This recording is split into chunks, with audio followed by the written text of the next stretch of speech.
Greetings to those joining us in person here at our new headquarters in Washington, D.C., and virtually from around the world. I'm Fred Kemp, President and CEO of the Atlantic Council, and I'm pleased to welcome you to this edition of Atlantic Council Front Page, our premier platform for global leaders. We're here today with the 71st U.S. Secretary of State, Antony J. Blinken, on American leadership and the future of the Middle East. This event is being live-streamed on Atlantic Council TV, YouTube, Facebook, and X. You can join the conversation on X by following the Atlantic Council and using the hashtag AC Front Page. So Secretary Blinken, we are honored that you've come to the Atlantic Council to deliver what we're told will be your final speech as America's top diplomat, focusing on the Middle East, a region that I don't have to tell anyone in this room has undergone profound changes with far-reaching consequences for the United States and the wider world in the last months. This is in the context of a historic moment globally, one that President Biden again yesterday, in a speech at the State Department, described as an inflection point, characterized by wars in Europe, the Middle East, and in Africa, rising tensions with China, and an accelerating competition for the commanding heights of technological change.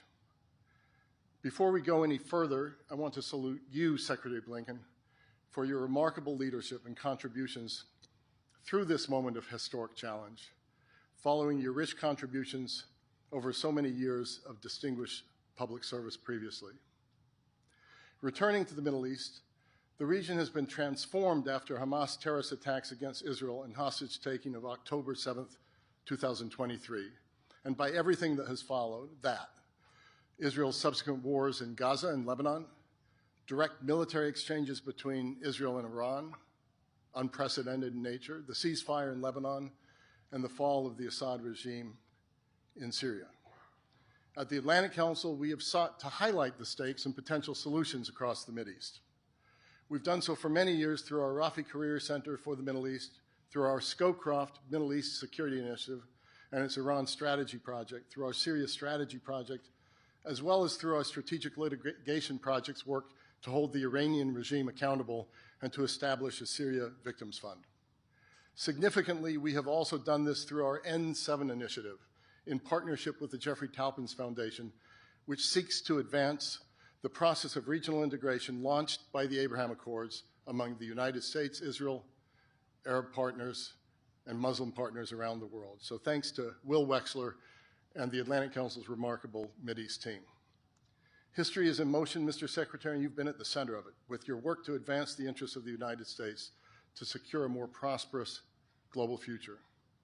As you wrote recently in Foreign Affairs regarding U.S. foreign policy more broadly, quote, "The choices the United States makes in the second half of this decisive decade will determine whether this moment of testing remains a time of renewal or returns to a time of regression." One last thing before Secretary Blinken takes the stage. In a moving exchange between you and President Biden yesterday at the State Department, the President said the following about you, quote, "You're not only brilliant, you have incredible character, you have more integrity than almost anybody I know. It's now my privilege to welcome Secretary of State Blinken, a man of integrity and accomplishment, in the final days of one of the world's most challenging jobs, to deliver keynote remarks. After the Secretary's speech, I will join him in conversation on stage. Mr. Secretary, the floor is yours."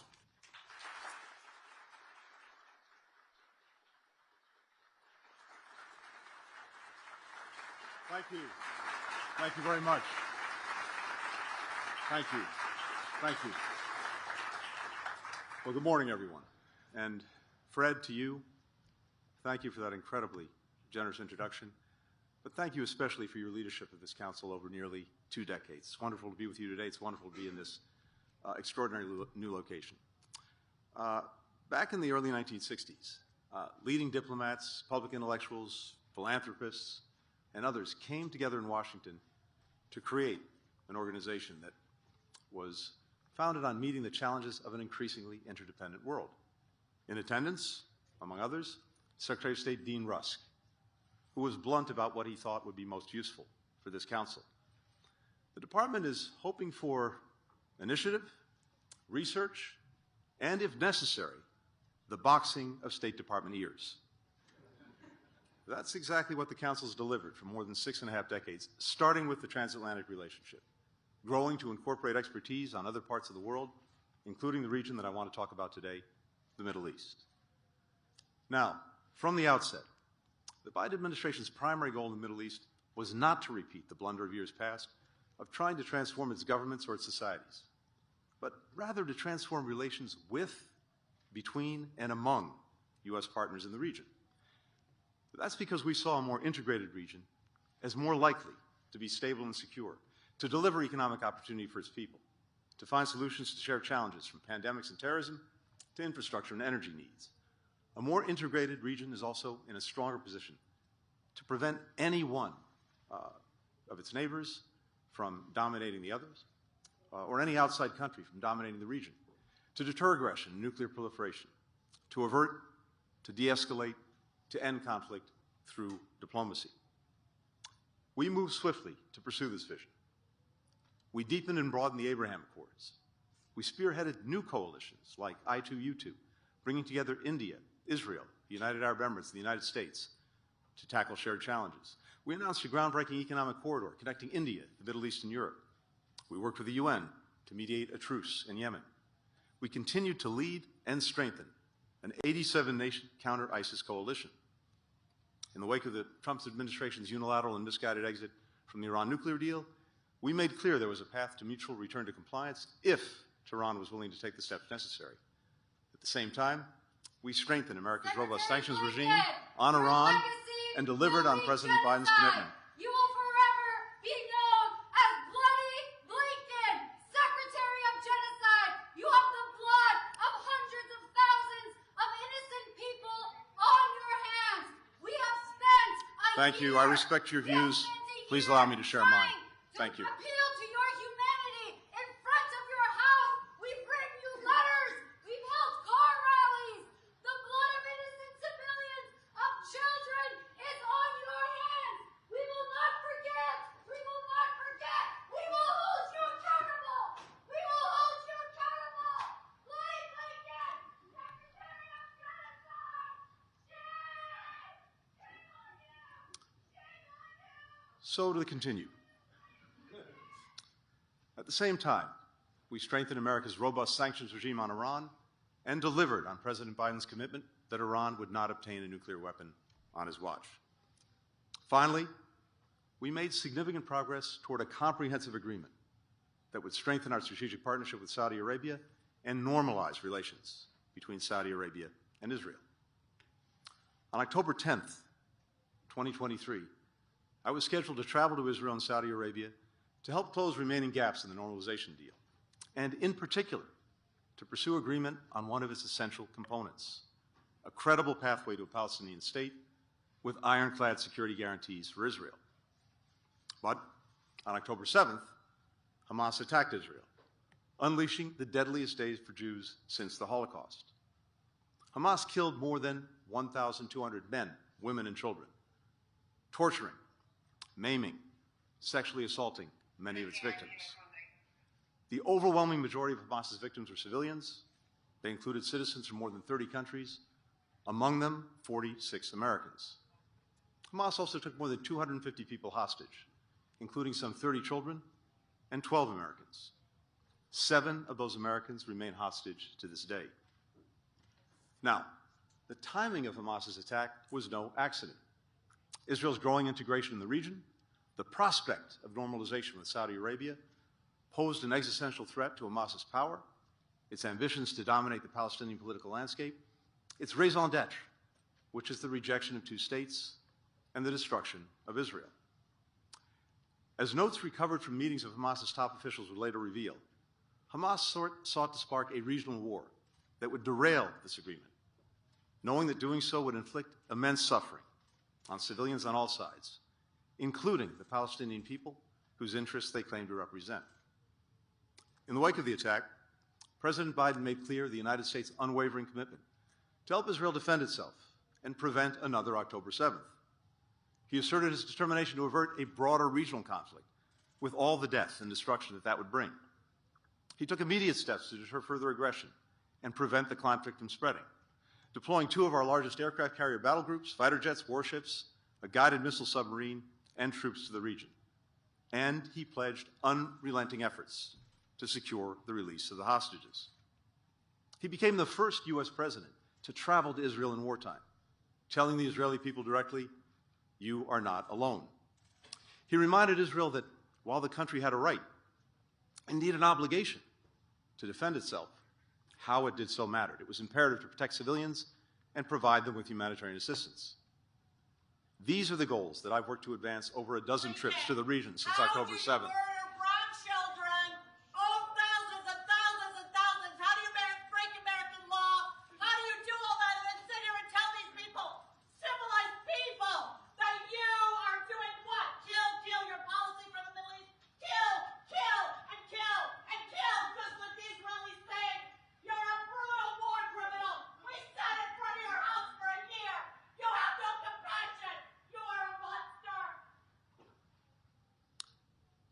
All of this has been part of an all-of-administration effort, led by President Biden, including Jake Sullivan, Bill Burns, Lloyd Austin, Brett McGurk, Amos Hochstein, Barbara Leaf, and our diplomats across the region and around the globe.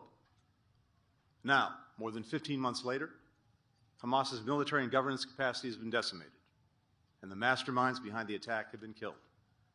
Tehran is on its back foot. Its 2 missile attacks on Israel were thwarted by a coalition of regional partners that we assembled. Israel's response, which we played a central role in shaping, demolished Iran's air defenses, left Tehran's most sensitive military sites exposed and vulnerable, and sent a clear message of deterrence, while at the same time avoiding a dangerous escalatory cycle. Hezbollah, Iran's most powerful proxy, is a shadow of its former self. Its leadership eliminated. Its terrorist infrastructure of tunnels and weapons manufacturing ravaged. In Lebanon, Hezbollah's battered forces have retreated north of the Litani River as part of a U.S.-brokered ceasefire agreement. After Iran spent decades pouring billions of dollars into propping up Assad's murderous machinery, the Assad regime has fallen, and Tehran has retreated from Syria. None of Assad's patrons, not Iran, not Russia, not Hezbollah, were in a position to save him this time. All were bogged down in crises of their own making, which the United States effectively exacerbated.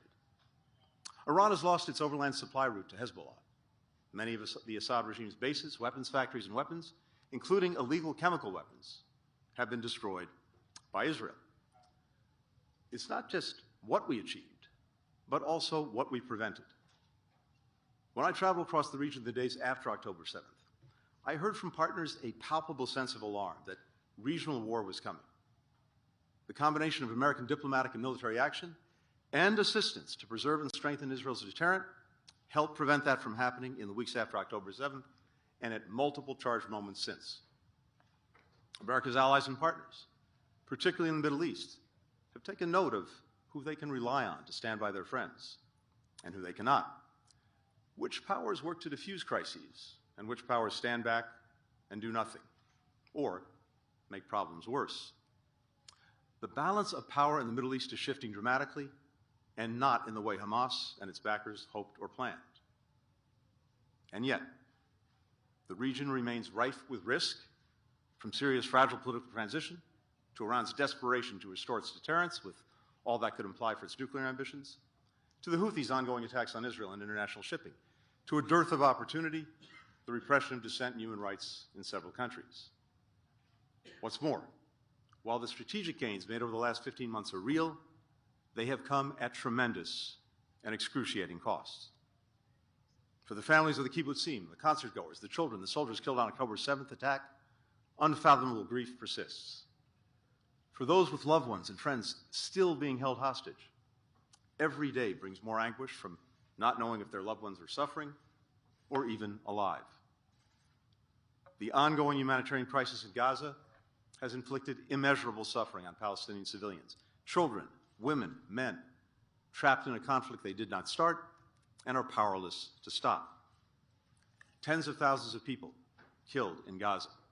Nearly the entire population has lost a loved one. Nearly the entire population is enduring hunger. Nearly the entire population, some 2 million people, has been displaced, many multiple times.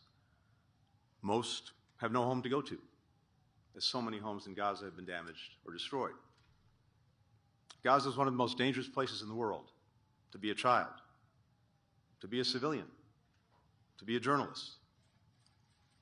And as always happens in conflicts, the more people suffer, the less they feel empathy for the suffering of those on the other side. Throughout the Arab and Muslim worlds, large majorities believe that October 7th didn't happen, or if it did, that it was a legitimate attack on Israel's military. In Israel, there is almost no reporting on the conditions in Gaza and what people there endure every day. This dehumanization is one of the greatest tragedies of the conflict. The late Cardinal Martini once spoke of our need to be able to experience shared sorrow. It helps us salvage from moments of loss and despair a sense of common humanity. Without it, we lose one of the most crucial foundations for reconciliation and eventually coexistence. For the United States, a country with unique global engagements and responsibilities, the conflict has put our personnel, our facilities, our assets at greater risk, stretched our force posture, stockpiles, and readiness. Terrorist groups are exploiting the crisis in Gaza to try to boost recruitment and foment anti-American sentiment. Autocrats have cynically used the conflict to justify their aggression and atrocities and to advance their efforts to challenge the international rules and principles that safeguard American interests and values. And of course, it's divided our communities, from college campuses to houses of worship to families. Given the costs, especially the human costs, we have a responsibility to ensure that the strategic gains of the last 15 months endure and lay the foundation for a better future. All too often in the Middle East, we've seen how the shoes of one dictator can be filled by another, or give way to conflict and chaos. How a nation can expel one outside power only to see another take its place. How stamping out one terrorist group can spawn even more lethal successors. So our imperative is not to turn back the clock to the way things were before October 7th. It's to forge a new reality for the Middle East in which all people are more secure, all can realize their national aspirations, all can live in peace. Is that hard to achieve? Yes. Peace in the region always has been. For over 450 days, Israel has committed genocide against the Palestinian people. We have sent over $25 billion to Israel in the past year. That's $70 of all of our money. $70 that we are using to send weapons, send bombs, and genocide. Blinken, you lied on May 10th to Congress. You lied. ProPublica looked it up. May 10th. Is it hard? Yes. Is it impossible? No. Is it necessary? Absolutely yes. And that's why we pursued three interrelated diplomatic goals: brokering an enduring solution to the Israel-Hezbollah conflict, ending the war in Gaza, normalizing relations between Israel and Saudi Arabia, which will provide Palestinians and Israelis with the incentives and reassurances that they need to achieve their long-sought national aspirations. Israel has lived for far too long with an unsustainable situation in its northern border.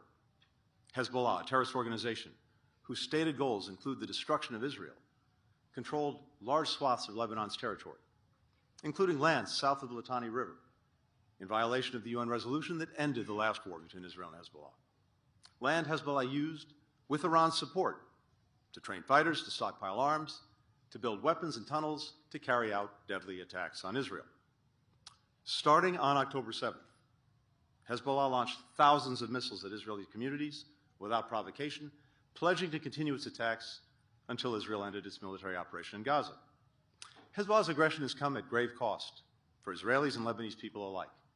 Some 70,000 Israelis have been forced from their homes along Israel's northern border. In Lebanon, thousands have been killed, a quarter of Lebanon's population displaced. Our goal in seeking a cessation of hostilities was not merely to pause the fighting and avert a broader regional war. Rather, we aim to prevent Hezbollah from reconstituting itself in a way that can threaten Israel or continue to hold the Lebanese state and the Lebanese people hostage. And we wanted to create conditions allowing displaced Israeli and Lebanese families to return safely to their homes. The arrangement that we brokered together with France meets those benchmarks. It empowers the government of Lebanon to retake control of its territory. It provides Lebanon's economy and security forces with much-needed aid and support. It preserves Israel's right to defend itself in accordance with international law. It achieves Israel's aim of delinking hostilities on its northern front from the war in Gaza. Just since the deal was signed, Israeli forces have started to withdraw from southern Lebanon.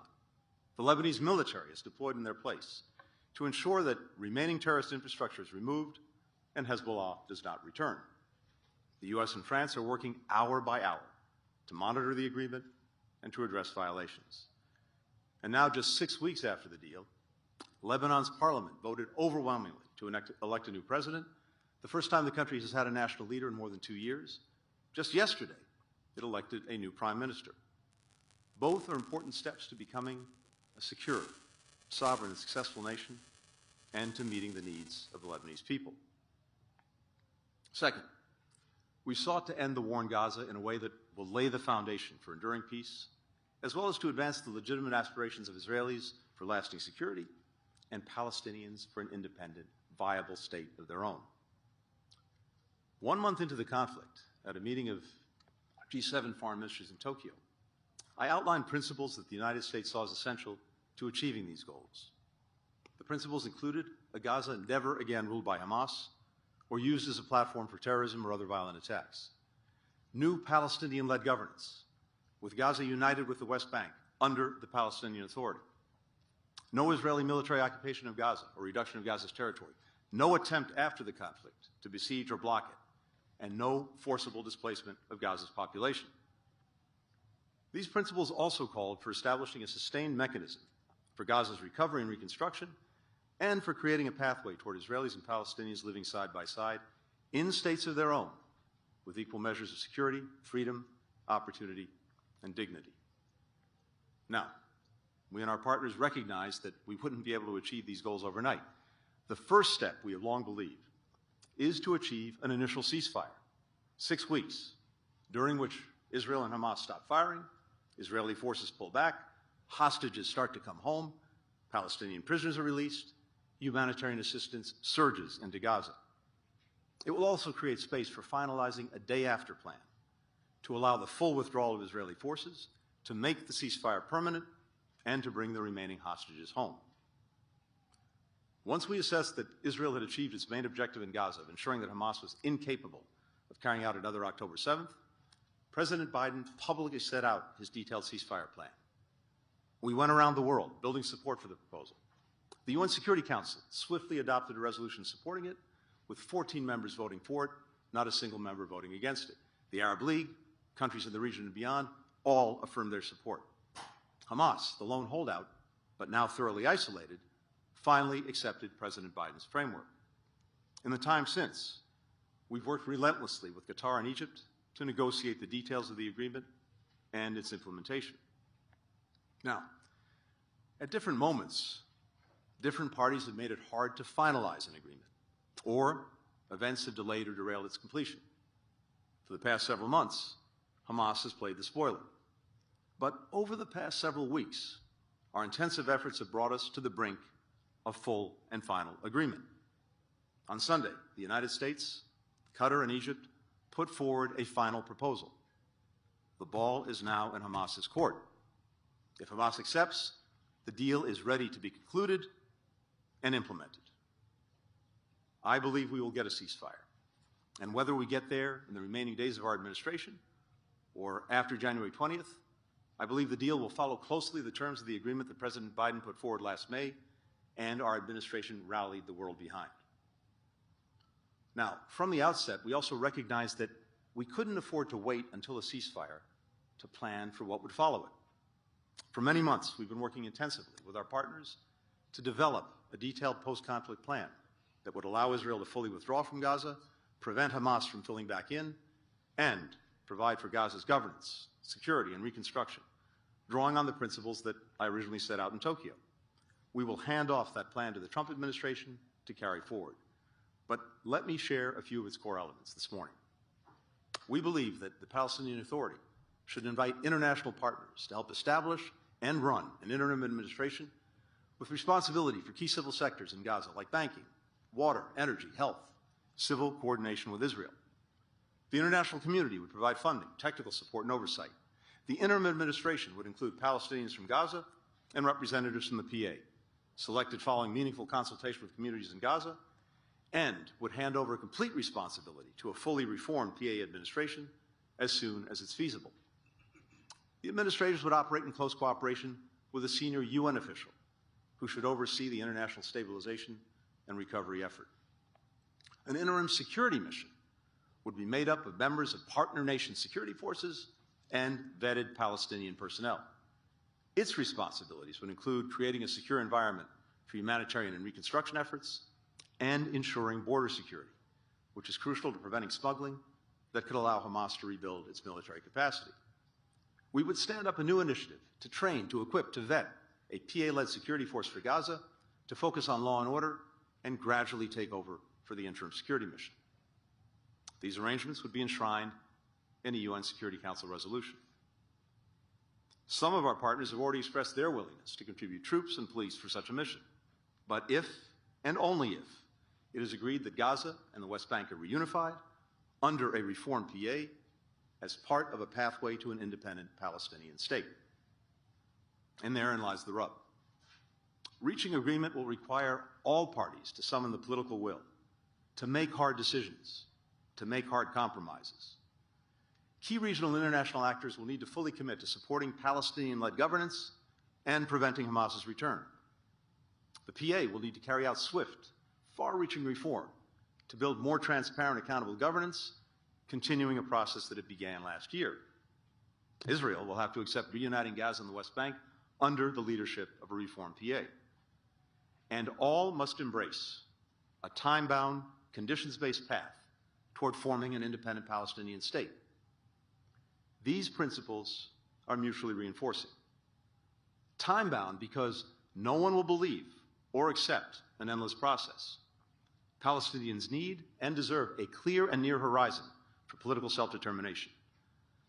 Conditions-based because while Palestinians have a right to self-determination, with that right comes responsibility. No one should expect Israel to accept a Palestinian state that's led by Hamas or other extremists, that's militarized or has independent armed militia, that aligns with Iran or others who reject Israel's right to exist, that educates and preaches rejectionism, or that, unreformed, becomes a failed state. Israelis must decide what relationship they want with the Palestinians. That cannot be the illusion that Palestinians will accept being a non-people without national rights. 7 million Israeli Jews and some 5 million Palestinians are rooted in the same land. Neither is going anywhere.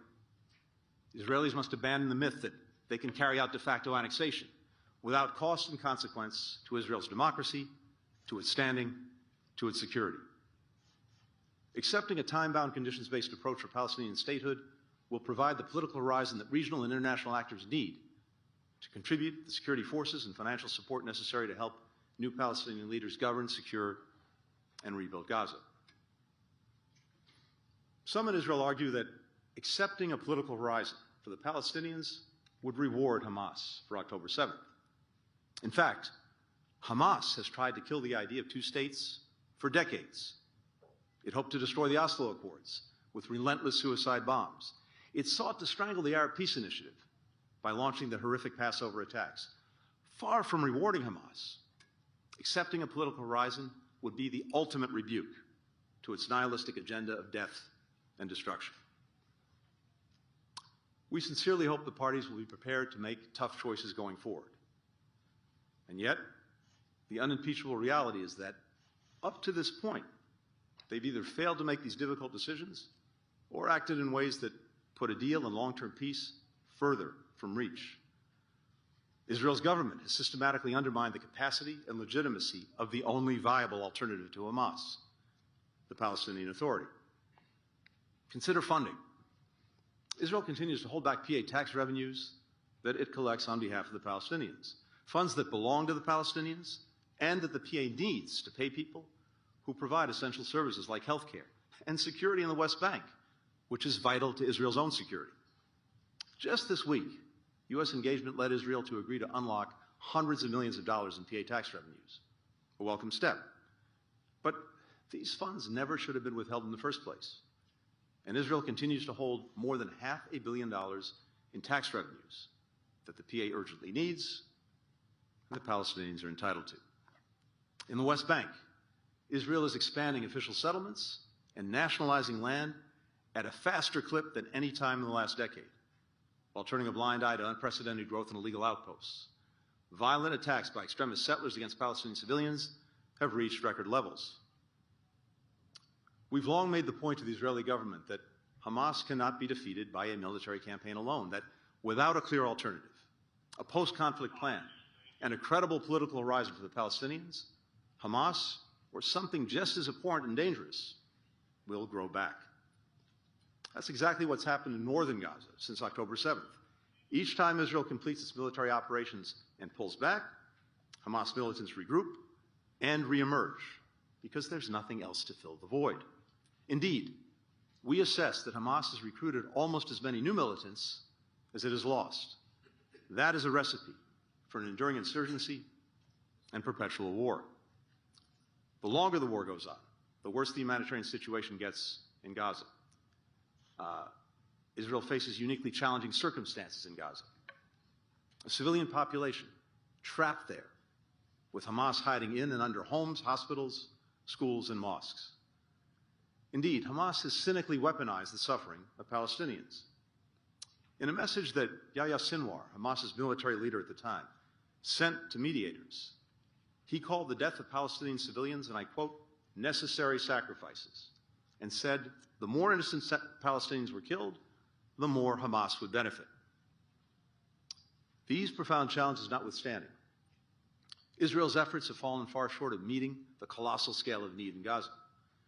We've been clear publicly and privately that there are steps Israel could take to transform the humanitarian situation in Gaza and ensure that critical aid reaches all Palestinians in need. Those include restarting the flow of commercial goods, undertaking pauses in military operations, as it did during the successful polio vaccination campaign, and securing specific corridors for the flow of aid to storage and distribution sites. The suffering of civilians in Gaza is a tragedy in its own right. It's also isolated Israel internationally and imperiled its hard-earned strides toward building relationships in the region. The longer the humanitarian crisis in Gaza goes on, the more Arab countries that recently normalized relations with Israel will face pressure from their populations to walk away. And the greater the risk that Israel's long-standing peace accords with Jordan and Egypt will collapse. The ballast that these partnerships provide for Israel and the region, easy to take for granted, especially for generations who only know a world where these nations are at peace. But their rupture would unleash even greater instability and be incredibly hard to repair. Remaining bogged down in Gaza will harm Israel economically. Already, foreign direct investment and Israel's credit rating have taken real hits. The extended mobilization of reservists is undermining tens of thousands of businesses and private sector productivity. For its part, the Palestinian Authority repeatedly failed to undertake long overdue reforms, like reining in corruption and a bloated bureaucracy, further eroding its support among Palestinians. The PA's refusal to consistently and unequivocally condemn Hamas in the killings of October 7th only entrenched doubts among Israelis that the two communities can ever live side by side in peace, as have the PA's payments to the families of terrorists and the anti-Semitic remarks of its leader. Many partners in the region and beyond have also been unwilling to publicly condemn Hamas. Amidst the chorus of condemnation of Israel, the silence about Hamas has been deafening. Where was the sustained and united demand for Hamas to release hostages, to put down its arms? Where was the urgent effort to crack down on the financing, the arms, the materials that Hamas employs to deadly effect? Where was the opprobrium for Hamas's heinous practice of hiding among civilians? Had countries around the world applied this collective pressure, Hamas's leaders might have been forced to make different decisions many months ago, and massive suffering might have been averted. Hamas especially has often chosen to sit back and wait, believing that the more time passed, the more Palestinians in Gaza suffered, the greater the chances that Iran, Hezbollah, and others would feel forced to attack Israel, sparking a wider war, the more international pressure would mount on Israel to unconditionally end its military operation, the greater the likelihood a rift would open between Israel and the United States. For its part, Israel has pursued its military campaign past the point of destroying Hamas's military capacity and killing the leaders responsible for October 7th, convinced that unrelenting military pressure was required to get Hamas to accept a ceasefire and hostage deal on Israel's terms. And Israel has held firm to the belief that any deviation from its intensive military effort would be interpreted by Hamas as a sign of weakness or declining will. Some have questioned whether a different policy and approach would have changed this dynamic, whether we put too much pressure on Israel, on Hamas, on Iran, or not enough. We have debated these questions vigorously within the administration, within the State Department, where we benefited from a range of different views. Some believe, by privately and publicly seeking to restrain and reshape Israel's military operations, we held it back from inflicting even greater damage on Iran, on Hamas, on Hezbollah, on other adversaries. Others believe we enabled the Israeli government to pursue a military campaign that was disproportionate, self-defeating, and counter to U.S. interests. It is crucial to ask questions like these, which will be studied for years to come. I wish I could stand here today and tell you with certainty that we got every decision right. I cannot. I wish I could tell you that leaders in the region always put their people's interests ahead of their own interests. They did not. But what I can tell you is this. First, we continue to believe the best way to create a more stable, secure, and prosperous Middle East and deal a lasting blow to Iran, Hamas, Hezbollah, and the entire so-called axis of resistance is through forging a more integrated region. And the key to achieving that integration, now more than ever, is ending this conflict in a way that realizes the long-standing aspirations of both Israelis and Palestinians to live with peace and security in states of their own. Second, as much influence as the United States wields in the Middle East, we can't dictate outcomes. In the end, whether the region takes the path toward greater integration will ultimately come down not to us, but to the decisions of its leaders and the decisions of its people. Finally, we stand here today with a historic window of opportunity still open. While seizing it cannot bring back the innocent Israeli and Palestinian lives lost, it will prevent more lives from being taken. It will break the cycle of violence and bloodshed. We must not squander this chance. Israel's most deep-rooted desire from its founding has been to be accepted and treated as a normal state in the region and the world, with all the rights and responsibilities that implies. At the same time, in Israeli hearts and minds lies the conviction that past efforts at peace have been met with rejection, violent resistance, greater insecurity, with Camp David leading to the Second Intifada, the unilateral withdrawals from Lebanon and Gaza, leading to Hezbollah and to Hamas. In the wake of October 7th, convincing Israelis otherwise will be a necessary and major undertaking. The prospect of normalization between Israel and Saudi Arabia represents the best opportunity to achieve the long-sought goal of Israel's greater integration in the region. And it's also the best incentive to get the parties to make tough decisions necessary to fully realize the aspirations of both Israelis and Palestinians and cut the Gordian knot that has held back progress up to this point. Much of the heavy lifting for normalization is complete, including negotiations on complex U.S.-Saudi elements of an agreement. These elements include a strategic alliance agreement that establishes Saudi Arabia as a treaty ally of the United States, a defense cooperation agreement that enhances military coordination and builds integrated capabilities, an energy agreement that includes civil nuclear cooperation, and an economic agreement to bolster bilateral trade and investment. For both sides, October 7th has raised the stakes of the normalization deal. For Saudi Arabia, advancing efforts to realize Palestinian self-determination was always a key component. But now, the need to end the war in Gaza and for a credible road to Palestinian statehood is all the more urgent for Riyadh. For Israel, October 7th and its aftermath have underscored that a more integrated region and security architecture can best address threats to its security and isolate its enemies.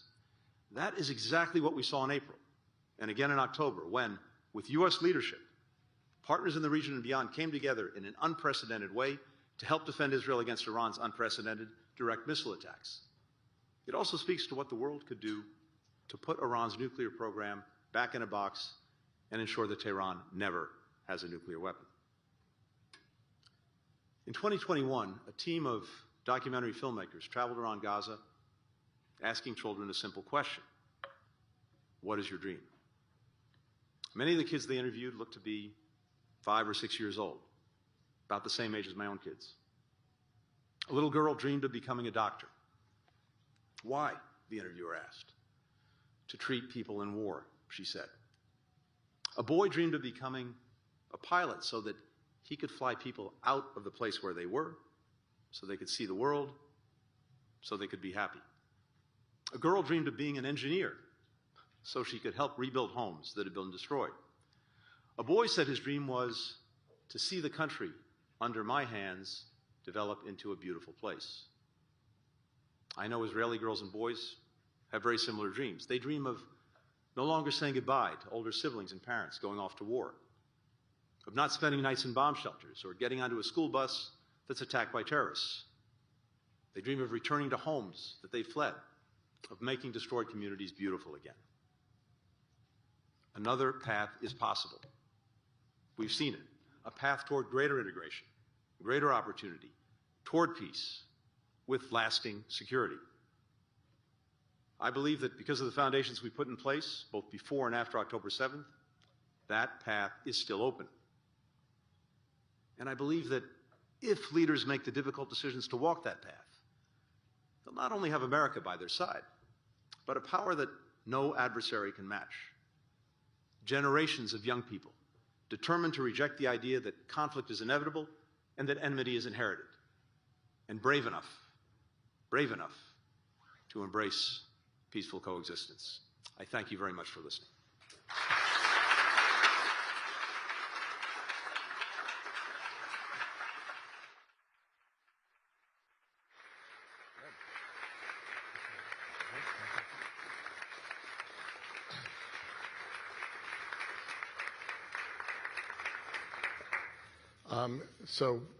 Secretary Blinken, thank you. That was an important speech. And I think it will be remembered as such, looking at everything from the future of Gaza to the future of the entire Middle East in a path.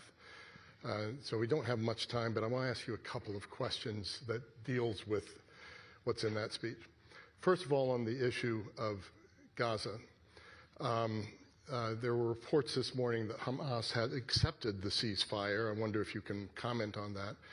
And then in your conversations with Middle Eastern leaders, do you feel that the Middle East, and particularly the wealthier parts of the Middle East, are willing to step in to Gaza if they don't get a firm commitment to what you've just called for, which is a two-state solution from President Netanyahu?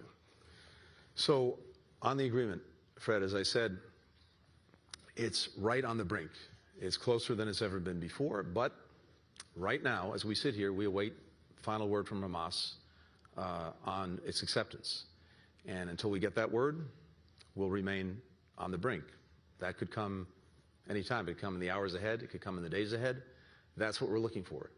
But what we've done over the last weeks, and especially over the last days, has put it right there. And the deal is there. It's ready to be fully and finally accepted. It's ready to be implemented. But right now, we've got to wait to get a final word from Hamas. In terms of what other countries would do, look, we've been talking with partners around the region and beyond for many months, as I said, to make sure that we were prepared for when we finally got a ceasefire. And what's clear is that while, of course, there's an ongoing determination to do whatever countries can for the humanitarian needs of Palestinians who are caught in this horrific crossfire of Hamas's making, in terms of actually investing in the future of Gaza, in its reconstruction, in security, countries will be very reluctant, absent some kind of clear political horizon. Because in their view, and it's a view that I share, absent that, they're simply going to be investing in something that only is going to end up right back where it is now at some point in the future. So I think there's a very strong and widely held belief in the region and beyond that dealing with the threat posed by Hamas militarily may be necessary, but it's insufficient. And absent a political dimension, what we're looking at ultimately is an enduring insurgency that will bleed and drain Israel and a perpetual war. So that is something that is essential to partners throughout the region. What you talked about a little bit less in the speech was Iran and the pathway to the future that you're painting. A lot depends on which way does Iran go. There have been all sorts of reports about discussions within the Biden administration about potentially even striking nuclear sites in Iran under certain conditions. Can you talk a little bit about what you think the situation is with Iran? How does one look at the nuclear sites? What advice are you going to give those that succeed you in the Trump administration? Look, President Biden's been very clear. He was determined that Iran would not acquire a nuclear weapon on his watch, and it won't. Now, we had a big part of Iran's nuclear program in a box with the Iran nuclear deal. The deal was focused on Iran's fissile material capacity. And what that deal did was to ensure that Iran could not produce fissile material for a nuclear weapon in less than a year's time. And so we would have plenty of time to see it if it broke out of the agreement and did that. Unfortunately, in pulling out of the deal and not replacing it with anything, Iran's now at a point where it can produce fissile material for a nuclear weapon in a matter of a week or two. Now, it doesn't have the weapon itself. That's another part of the equation. But it's obviously in a much more dangerous place than it was when we had it boxed in with the nuclear agreement. So I think as Iran is looking at this, and as the incoming administration is looking at this, we'll have to see if there's actually an opportunity on the nuclear side to get another deal. President Trump at the time talked about getting a better, stronger deal from his perspective. Okay, let's see. Maybe there's an opportunity to do just that. If not, I know that there's a shared determination across administrations to ensure that Iran never gets a nuclear weapon one way or another. I happen to believe that doing this pursuant to a clear, strong, verifiable agreement is the best way to have something that lasts. But one way or another, there's a determination in the United States across political parties that Iran not get a weapon. So a final question, and then I think we need to let you get back to the important work of bringing all this to a close if we can.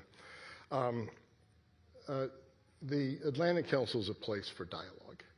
And what some of us heard today was unfortunate. We're not a bunch of screamers and shouters. We're people who try to argue out what's the right goal. But it doesn't surprise you or me that this region stirs up emotions. This path to the future, and let's not forget where Europe was up until 1945, before the European Union, before NATO, before all of that. You talked, I think, about Soviet normalization almost in that spirit. And some people have talked about a path of integration that could create economic integration in the Middle East, like the European Union, military integration, not a NATO necessarily, but countries coming closer together. Are we closer to that now? Saudi normalization with Israel, the Abraham Accords leading to something a little bit more far-reaching of the sort that you talked about at the end of your speech? Are we further away from everything that's happened in the last couple of years? Look, I believe we're much closer to it. And what we've done over the past 4 years, building on the Abraham Accords, was to try to get to their ultimate realization, which is normalization between Saudi Arabia and Israel. A lot of work went into that, including, as I described, agreements necessary between the United States and Saudi Arabia, as well as between Saudi Arabia and Israel. And as we sit here, it's ready to go. That could move forward tomorrow. But it requires two things. It requires an end to the conflict in Gaza, and it requires a credible pathway to a Palestinian state. So Israelis will have to decide if actually realizing a foundational dream, being integrated into the region, being treated like a normal country, and benefiting from being part of a security architecture that we saw in action when Iran attacked Israel, not once but twice, whether that is worth also the decisions necessary to finally resolve their relationship with the Palestinians, as well as ending the conflict in Gaza. That's a decision that only they can make. And of course, as I described, especially given the history, especially given October 7th, the realization of Palestinian statehood, which is a necessary imperative, has to come with ironclad security guarantees with Israel. But that's the choice. That's the choice. And I believe it's there. Now, in this moment, because societies are so traumatized, Israelis and Palestinians, it's incredibly hard to have that conversation. I recognize that, and I spoke to it today, not under the illusion that anyone would hear this and embrace it tomorrow, but at least to set that foundation, because that conversation has to happen. It will happen, and whether that's next week, next year, in a few years, we'll see. But it has to happen.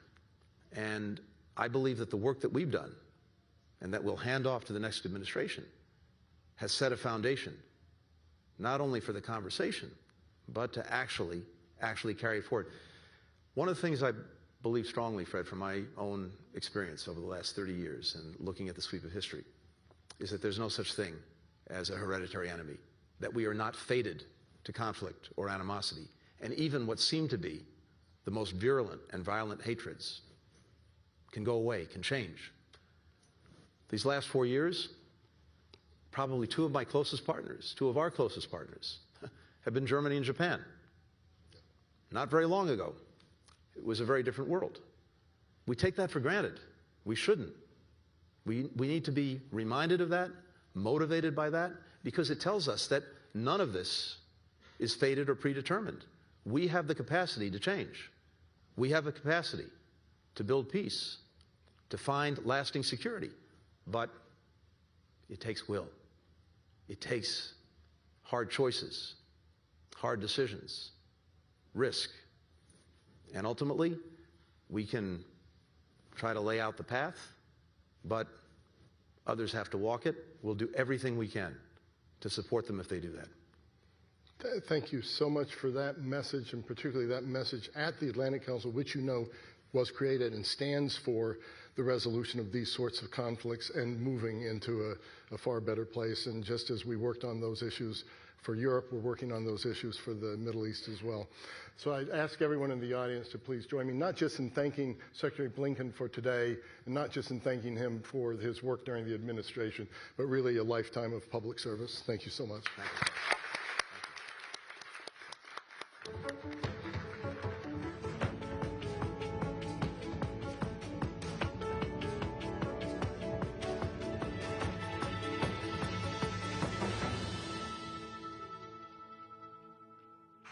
Ladies and gentlemen,